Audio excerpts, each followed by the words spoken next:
Assalamualaikum warahmatullahi wabarakatuh, sahabat trader semuanya dimanapun saat ini Anda berada. Jumpa lagi dengan Wijaya Trading, masih di kesempatan yang berbahagia ini di tahun baru 2024. Ya, satu harapan yang ingin kita sampaikan buat teman-teman semuanya, dan satu doa bersama untuk teman-teman yang bergelut di dalam dunia trading, khususnya yang mengikuti channel Wijaya Trading tentunya. Semuanya bisa berhasil dengan baik dan bisa konsisten sampai kapanpun ya. Baik, pada kesempatan kali ini Wijaya Trading tidak akan memberikan satu materi terkait dengan trading. Kita akan mencoba untuk memberikan jawaban atas pertanyaan dari teman-teman yang ada di netizen, terutama yang sudah cukup lama mengikuti channelnya Wijaya Trading. Pak, buat scalping pakai teknik apa ya? Sebenarnya teknik dan strategi itu bergantung bagaimana kita berpengalaman, bagaimana kita mensiasati semuanya. Tidak ada strategi teknik yang paling mujarab sekalipun ya.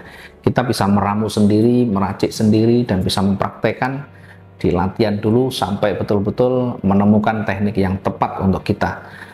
Ketika sudah menemukan teknik yang tepat, maka bisa kita terapkan di dalam sistem trading kita sehari-hari. Di dalam scalping tentu yang pertama yang harus kita pahami bagaimana cara kita membaca secara teknikal tentunya ya, karena kita memahami teknikal ini setidaknya bisa menuntun kita ke arah tingkat kemungkinannya lebih besar. Apa yang kita perhatikan di dalam indikasi atau dalam strategi memakai teknik price action ini? Tentunya yang pertama harus kita baca adalah di time frame yang kecil, baik itu M5 atau M15 mungkin, bahkan ada juga yang menggunakan time frame M1 atau 1 menit. Tentu masing-masing punya pengalaman, masing-masing nanti punya teknik yang pas sesuai dengan pilihannya. Ketika kita menggunakan time frame M5, M15 atau bahkan H1 pun, selama itu bisa kita mendapatkan kenyamanan dalam trading itu, maka kita bisa menggunakan strategi itu dengan baik ya. Tetapi tentu ketika kita belum pernah mengalaminya, belum punya pengalaman di sana, tentu kita harus membangun dulu ya. Pertama, pilih dulu time frame yang tepat itu, kemudian pelajari secara struktur ya, bagaimana tren market yang terdekat di situ mulai dibentuk. Setidaknya kalau kita mau lihat dari struktur yang ada, maka lihat apakah dari struktur itu mengarah pada satu tren. Kalau sudah terbentuk tren, maka berikutnya kita lihat dari sisi sebelah kiri, tetap kita melihat adakah penolakan-penolakan di sana, adakah rejeksi yang muncul di sana. Bahkan kalau kita amati high dan low-nya di mana ya, jangan terlalu jauh dari high dan low yang terdekat di situ. Kemudian ketika mendekati support, mendekati resisten, maka perhatikan karakteristik candle yang terbentuk di sana. Jika mengindikasikan kekuatan bearish atau bullish itu sudah mulai menipis, mulai berkurang powernya, maka perhatikan tanda-tanda market akan reversal. Perhatikan tanda-tanda penolakan di sana, bahkan yang mengindikasikan satu pembalikan pasar, di mana akan ditandai dengan penolakan, akan ditandai dengan loss momentum, ditandai dengan perubahan warna dan sebagainya. Semakin banyak penolakan, semakin banyak perubahan warna di sana, bisa menjadi petunjuk, bisa menjadi konfirmasi bahwa pergerakan itu akan mulai berbalik di sana. Sehingga dari situlah nanti akan terkonfirmasi kemana kita akan menempatkan entry point kita. Di area momentum, di area di situ ada level psikologisnya, ada support maupun resisten. Perhatikan candle-candle yang terbentuk di sana. Jika ada momentum yang kuat, masih tidak ada tanda-tanda kebalikan, maka jangan pernah melawan. Perhatikan high dan low-nya. Ketika dia berada di tutup di high yang sebelumnya, maka kita bisa menempatkan posisi buy, tentu dengan konfirmasi candle yang sudah terbentuk, yang sudah cukup tebal di sana. Sebaliknya, ketika berbalik, maka tunggu konfirmasi dari pembalikan yang ada. Yang berikutnya tentu dari membaca ini kita juga harus memahami manajemen resikonya. Seberapa kuat mental kita menahan tingkat kecemasan saat posisi kita sudah kita orderkan. Kemudian sejauh mana kita membatasi ruginya, sejauh mana kita menempatkan targetnya sesuai dengan dinamikanya. Memang kita bisa mentargetkan satu transaksi 20, 30 ya, atau mungkin 2-3 pips misalkan, atau bahkan lebih dari itu ya, nanti sesuai dengan kondisi masing-masing.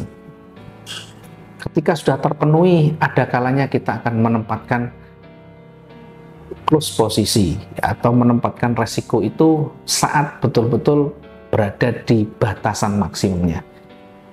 Ada juga kita bisa sedikit banyak menyesuaikan. Yang paling penting, sejauh mana batasan resiko itu akan kita lakukan di sana. Kalau kita membatasi terlalu jauh, tentu akan berbahaya.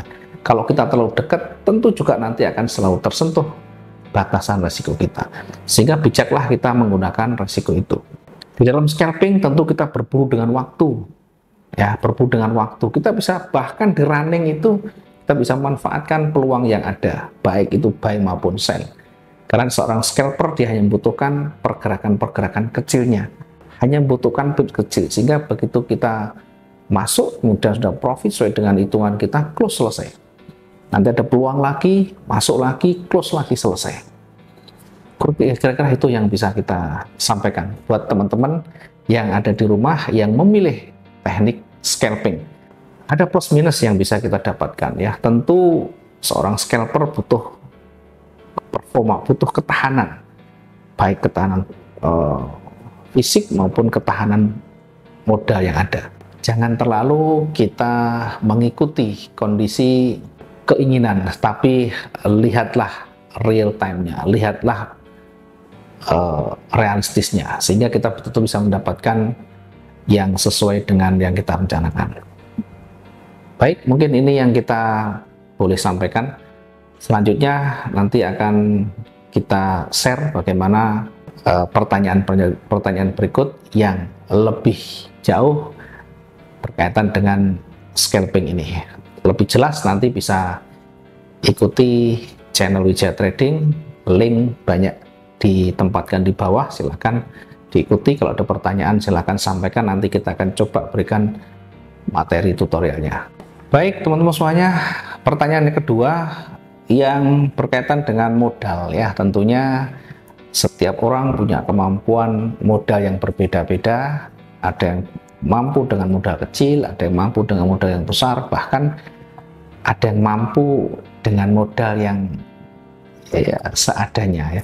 Ada pertanyaan, modal 2 juta ya, apakah cukup ya dengan risk 5% per trade-nya ya. Modal 2 juta rupiah kemudian meresikukan 5% per trade-nya, apakah ini cukup? Nah, tentu sebenarnya cukup atau tidak cukup itu bergantung pada bagaimana skill kita bekerja di sana, bagaimana kemampuan kita di dalam menjalankan strateginya. Kalau kita lihat dari sisi angka 5% per trade ya, tentu cukup tinggi ya, walaupun dalam batasan masih bisa ditoleransi, tetapi bagi pemula tentu ini tergolong tinggi ya, per trade-nya 5%. Termasuk ketika 5% resiko, tentu targetnya juga nanti lebih tinggi. Padahal ketika kita memanfaatkan ya, dengan 2% saja ya, jangankan 2%, 1% pun belum tentu kita bisa menjalankan dengan baik, belum tentu kita bisa disiplin dan konsisten mendapatkan dengan baik. Sehingga saran saya mulai dulu dengan yang lebih kecil ya. Tentunya kita bisa memulai dengan 1%, 2%, 3% dan bertahap semuanya. Jika dari tahapan yang kita jalankan, dari tahapan yang kita lakukan ada growing di sana, ada kemajuan yang berarti, ada dinamika yang lebih baik dari sebelumnya, tentu ini akan sangat baik untuk perkembangan kita, untuk kemajuan kita. Sebaliknya, ketika kita mungkin menggunakan persentase risiko yang kecil, kemudian kita coba untuk naikkan lebih tinggi, ternyata kita tidak bisa bertahan. Ternyata di dalam perjalanannya kita menemukan suatu kendala, ya, saat salah posisi kemudian terkena resiko atau terkena stop loss, kemudian mencoba berulang lagi, stop lossnya kena lagi. Nah, ketika kita menggunakan resiko yang besar, tentunya ini akan memakan lebih besar lagi modal yang kita benamkan di sana. Semakin besar resiko yang kita ambil, tentu semakin besar pula modal yang akan tergerus ketika batasan itu tersentuh tentunya.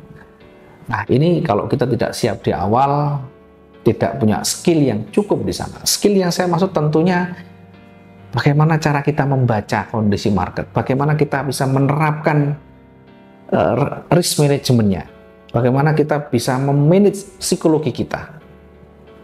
Semuanya ini kalau kita bisa terapkan dengan baik, 5% pun sebenarnya tidak terlalu masalah. Tentu dengan banyak latihan, dengan banyak pengujian yang kita lakukan. Bukan hanya kita bermain dengan angka, tetapi kita juga nanti berpacu dengan kondisi market. Ada kalanya kita bisa meresikukan 4%, 2%, bahkan bisa lebih dari 5%. Tentu batasan kita sejauh mana, maksimum kita yang kita bisa terima dari sisi tingkat kecemasan kita seperti apa. Kalau dengan angka 5% kita nyaman, kita bisa mendapatkan dengan baik, bahkan kita bisa berhasil profit konsisten di sana, tentu ini sangat baik sekali ya. Dalam dunia trading, semuanya bergantung pada skillnya. Tentu tidak hanya skill, tetapi juga realitas yang ada, juga logis hendaknya. Kalau terlalu tinggi ya tidak logis. Misalnya satu trade targetnya 5%, kemudian sehari kita bisa 5 trade, tentu 5 kali 5% bisa 25%. Ini sangat berisiko tinggi dan sangat sulit nanti untuk bisa konsisten bertahan di dalam jangka yang cukup panjang nantinya.